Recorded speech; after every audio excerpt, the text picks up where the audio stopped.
Hello friends, इस episode के शुरुआत में याओ याओ शेनहेंग से बोली, बॉस मुझे मिस्टर डोंग के केस में एक नई बात पता चली है। वो आपसे डिवोर्स लेना चाहते हैं, पर इसलिए नहीं कि वो बीमार है, बल्कि इसलिए क्योंकि बाहर उनका किसी के साथ अफेयर है और वो लड़की प्रेग्नेंट भी है।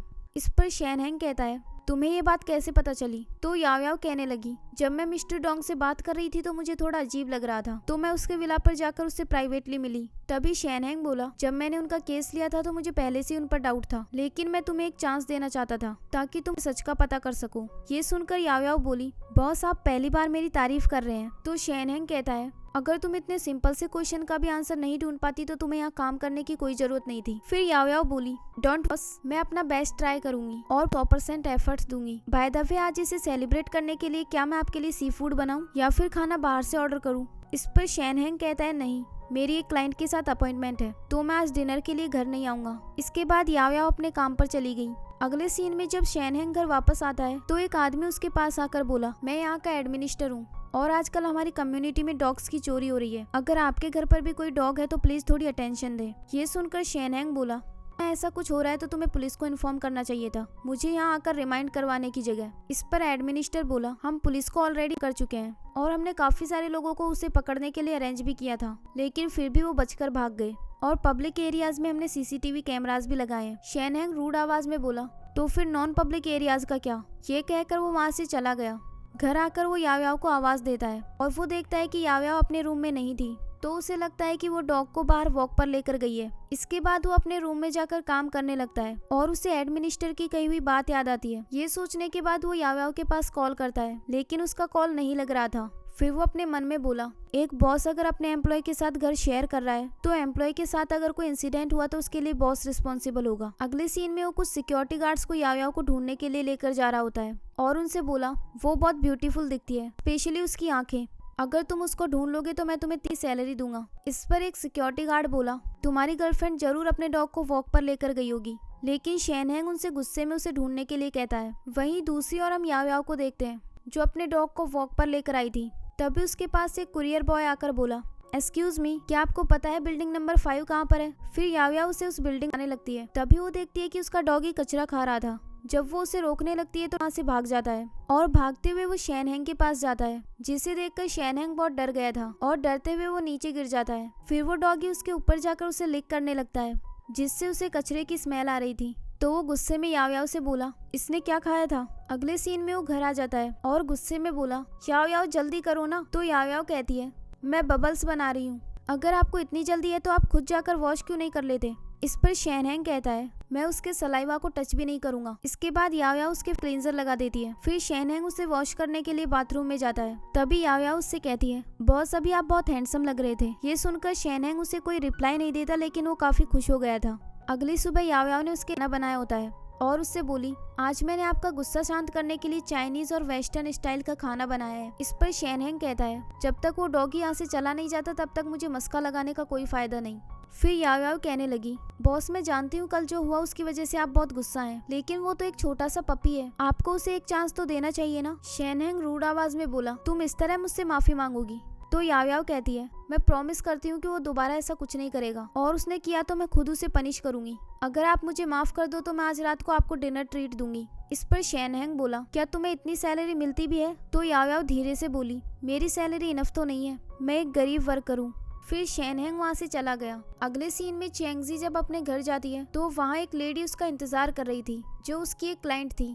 फिर चेंगजी उसे अंदर ले जाती है और उस लेडी से उसके डिवोर्स केस की बात करने लगती है। तभी उसके घर पर डोंगमिंग आता है जो उसे इशारा करके बाहर आने को कहता है। फिर चेंगजी उससे मिलने के लिए बाहर चली गई तो डोंगमिंग उससे बोला, तुम्हारा घर तो काफी अच्छा है, छोटे छोटे पेड़, फ्लावर्स। तभी चेंगजी बोली, तुम्हें कैसे पता मैं यहाँ रहती हूँ? क्या तुमने मेरी इन्वेस्टिगेशन की? मेरी क्लाइंट अंदर मेरा वेट कर रही है, अगर तुम्हें कुछ इम्पोर्टेंट ना कहना हो तो मैं जा रही हूँ। तभी डोंगमिंग कहने लगा, मेरा एक पासवर्ड था जो मुझे याद नहीं आ रहा, मैं तुमसे वही पूछने आया हूँ और अब मुझे ऐसा लगने लगा है कि मेरा घर तुम्हारे बिना चल ही नहीं सकता। फिर चेंगजी बोली, वो पासवर्ड हमारी वेडिंग डेट है, तुम ये कैसे भूल सकते हो? तभी डोंगमिंग कहता है, मुझे लगता है कि मैं अभी भी तुम्हारे दिल में हूँ, इतने सालों से कुछ भी नहीं बदला, तुम अभी भी उतनी ही सुंदर हो। तो चेंगजी कहने लगी, तुम ये भूल रहे हो कि हमारा डिवोर्स हो चुका है। ये कहकर वो अपने हाई हील्स उसके पैर पर रख देती है और फिर अपने क्लाइंट से मिलने अंदर चली गई। अगले सीन में याओ याओ शेनहेंग के ऑफिस में जाती है और उससे बोली, बॉस, मैंने मिस्टर डोंग के केस के बारे में कुछ न्यू डिटेल्स पता की हैं। इस पर शैनहेंग कहता है, अब तुम्हें मिस्टर डोंग के केस को फॉलो करने की कोई जरूरत नहीं, क्योंकि उनकी डेथ हो चुकी है। उनकी डेथ एक कंप्लीट एक्सीडेंट थी। वो एक बिजनेस ट्रिप पर जा रहे थे और तभी एक ट्रक ने उनकी कार को टक्कर मार दी और उनकी ऑन द स्पॉट डेथ हो गई। फिर याओ सैड होकर बोली, उन्होंने सोचा भी नहीं होगा कि उनकी मैरिज का एंड इस तरह होगा। तभी शैनहेंग कहता है, मैं भी उसके फ्यूनरल में जा रहा हूँ, तो मेरी क्लाइंट्स के साथ जो भी अपॉइंटमेंट्स हैं उनका टाइम चेंज कर दो। फिर याओ क्लाइंट्स को कॉल करने के लिए जा रही होती है। तभी शैनहेंग उससे कहता है, तुम भी मेरे साथ फ्यूनरल में चलोगी? तो याओ इसके लिए हाँ कह देती है। अगले सीन में वो दोनों मिस्टर डोंग के फ्यूनरल में चले जाते हैं। तभी वहाँ डिंगमैन सबसे कहने लगी, मेरे डैड एक अच्छे फादर और एक अच्छे हस्बैंड भी थे। उन्होंने मुझे एक अच्छी लाइफ देने के लिए अपने सारे एफर्ट्स लगा दिए। मुझे सैड फील हो रहा है कि वो आज हमारे साथ नहीं है। तभी शैनहेंग याओ से बोला, वो मेरे फर्स्ट क्लाइंट थे और उस वक्त ना तो मुझे एक्सपीरियंस था और ना ही मेरी रेपुटेशन थी, लेकिन फिर भी मिस्टर डोंग ने मुझ पर ट्रस्ट किया। अगले सब लोग वहाँ से जा रहे होते हैं। तभी डिंगमैन शैनहेंग से बोली, मेरे डैड का फ्यूनरल अटेंड करने आने के लिए थैंक्स। फिर मिस्टर डोंग की वाइफ उनसे कहती है, क्या मैं आपसे थोड़ी देर बात कर सकती हूँ? तो शैनहेंग इसके लिए हाँ कहता है और फिर मिसेस डोंग अपनी बेटी को वहाँ से बाहर भेज दी, क्योंकि वो उसके सामने बात नहीं करना चाहती थी। अगले सीन में मिसेस डोंग उनसे कहने लगी, मैं एक बहुत रिच फैमिली से थी और डोंगमैन बहुत गरीब था। हमारी फैमिली हमारी शादी के बिल्कुल अगेंस्ट थी, तो हमने भागकर शादी कर ली। उस वक्त हमारे पास एक पैसा भी नहीं था। फिर हम दोनों ने साथ मिलकर बहुत हार्ड वर्क किया। इस बीच इतने अप्स एंड डाउन्स आए कि हमारी फीलिंग्स कम होती गई और जब डोंगमैन ने मुझसे डिवोर्स लेने के लिए कहा तो मैं बहुत सैड हो गई थी, लेकिन मैंने एक्सपेक्ट नहीं किया था कि उसकी अचानक से ऐसी डेथ हो जाएगी। हम लोग डिवोर्स लेने वाले थे, इस बारे में ज़्यादा लोगों को नहीं पता, तो मैं चाहती हूँ कि आप लोग इसे सीक्रेट रखें। इस पर शैनहेंग कहता है, मिसेस डोंग आप फिक्र मत कीजिए, अब ये केस क्लोज हो चुका है, तो हम इसे सीक्रेट रखेंगे।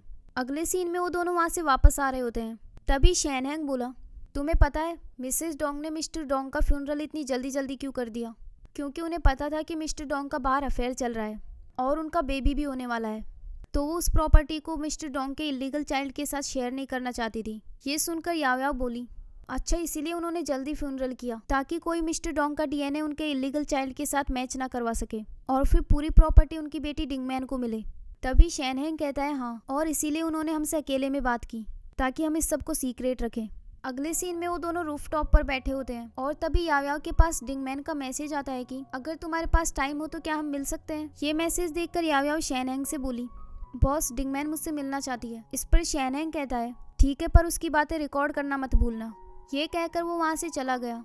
अगले सीन में याओ डिंगमैन से मिलने के लिए है, तो डिंगमैन उससे कहती है, आज मैंने तुम्हें यहाँ मिलने के लिए बुलाया, लेकिन मैं तुम्हारे काम को डिस्टर्ब नहीं करना चाहती थी।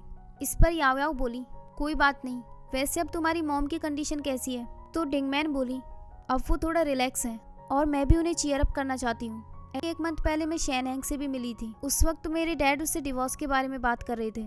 तभी याओ बोली, हम लॉयर्स के लिए एक रूल होता है, हम क्लाइंट की प्राइवेसी का ध्यान रखते हैं। तो डिंगमैन बोली, हाँ मुझे पता है वो एक बैरिस्टर है और उसके अपने कुछ प्रिंसिपल्स हैं, लेकिन मुझे हमेशा से ऐसा फील होता है कि वो मुझे कुछ बताना चाहता है।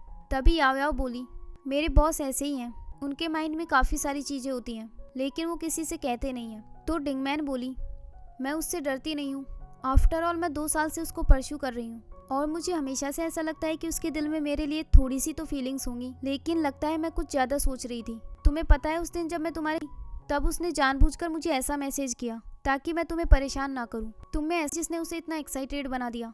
इस पर याओ कहती है, नहीं, बॉस बहुत स्ट्रेट मैन है, कभी कभी वो अनजाने में लोगों को हर्ट कर देते हैं, लेकिन जब उन्हें रियलाइज होता है तो वो बहुत सैड होते हैं। इस पर डिंगमैन बोली, मैं तुम दोनों को ब्लेसिंग्स देना चाहती हूँ और खुद को भी, क्योंकि मैं बहुत इमेच्योर थी, लेकिन अब मैं अडल्ट बनना चाहती हूँ। अगले सीन में शैनहेंग घर पर डॉगी के साथ अकेला होता है और उससे बोला, वहाँ से हिलना भी मत, मैं तुम्हें वार्निंग दे रहा हूँ, मुझसे दूर रहो। फिर वो उससे डरते हुए उसे उठाकर एक साइड बिठा देता है और वहीं बैठकर अपना काम करने लगता है, लेकिन वो डॉगी बार बार उसके पास आकर उसे परेशान कर रहा था। तो शैनहेंग उसके लिए एक चॉकलेट रख देता है। उसे खाने के बाद वो डॉगी उसकी तरफ देखने लगता है। तो शैनहेंग उससे बोला, अपनी आंखें बंद करो। फिर अब कहता है, ये डॉगी तो बिल्कुल याओ का जैसा दिखता है। फिर वो उसकी आंखों पर आई मास्क लगा देता है। जब याओ घर वापस आती है तो वो अपने डॉगी को देखकर बोली, इसकी आंखों पर आई मास्क क्यों लगा रखा है? तो शैनहेंग कहता है, क्योंकि इसकी आंखें बहुत सिली हैं। इसके बाद याओ उसे अपने रूम में छोड़कर आ जाती है और फिर शैनहेंग उससे कहता है, क्या डिंगमैन ने तुमसे कोई इंपॉर्टेंट बात की? तो याओ बोली, नहीं, उसने बस नॉर्मल चैट की। बाय द वे बॉस, अगर आप डिंगमैन को लाइक नहीं करते तो उसे डायरेक्टली रिजेक्ट कर दो। अब ये केस खत्म हो चुका है और उसके डैड की भी डेथ हो चुकी है, तो आप उसे एक ऑर्डिनरी फ्रेंड मानते हुए बता दो कि आपने उससे क्या छुपाया है। एटलीस्ट उसे पता तो चलना चाहिए कि आपने जानबूझकर उसे हर्ट नहीं किया। इस पर शैनहैंग बोला, लोगों को झूठी एक्सपेक्टेशंस देना सही बात नहीं है। बाय द वे तुम तो आज मुझे डिनर ट्रीट देने वाली थी। तो याव याव इसके लिए हाँ कह देती है और अगले सीन में वो दोनों एक एक्सपेंसिव होटल में खाना खाने के लिए चले जाते हैं जो याव याव के बजट से बाहर था। फिर वो शैनहैंग से बोली, बॉस हमें किसी और रेस्टोरेंट में चलना चाहिए, लेकिन शैनहैंग कहता है नहीं, ये यहाँ का सबसे अच्छा रेस्टोरेंट है। इसके बाद वो बहुत सारा खाना ऑर्डर कर लेता है। तो याव याव उससे बोली, बॉस क्या आप इतना खाना फिनिश कर पाएंगे? तो शैनहैंग कहता है, अगर तुम फिनिश ना कर पाओ तो अपने बाय द वे जब तक खाना सर्व नहीं हो जाता तब तक मैं तुम्हें कुछ लॉ याद करवा देता हूँ। ये सुनकर याव याव बोली, नहीं हमें लाइफ के बारे में बात करनी चाहिए। मैं आपसे ये पूछना चाहती हूँ कि आपने लॉ क्यों चूज किया? इस पर शैनहैंग कहता है, वो मेरा एक रॉन्ग डिसीजन था। मैंने उस वक्त काफ़ी सारी फ्रेंच मूवीज़ देखी थी और इसीलिए मुझे लगा कि मुझे लॉयर बनना चाहिए क्योंकि वो मुझे काफ़ी इंटरेस्टिंग लगता था। फिर याव याव उससे कहने लगी, आप जब यंग थे तो कौन सा गेम? तो शैनहैंग उसे उस गेम का नाम बताता है और फिर वो बहुत ज़्यादा एक्साइटेड होकर याव याव से उस गेम के बारे में बात करने लगता है। ये देखकर याव याव बोली, मैंने एक्सपेक्ट नहीं किया था कि मेरे बॉस इतने क्यूट हैं। ये सुनकर शैनहैंग थोड़ा नर्वस हो जाता है और इसी के साथ ही ये एपिसोड भी यहीं एंड हो जाता है। नेक्स्ट एपिसोड देखने के लिए इस चैनल को सब्सक्राइब कर लीजिए। Thanks for watching.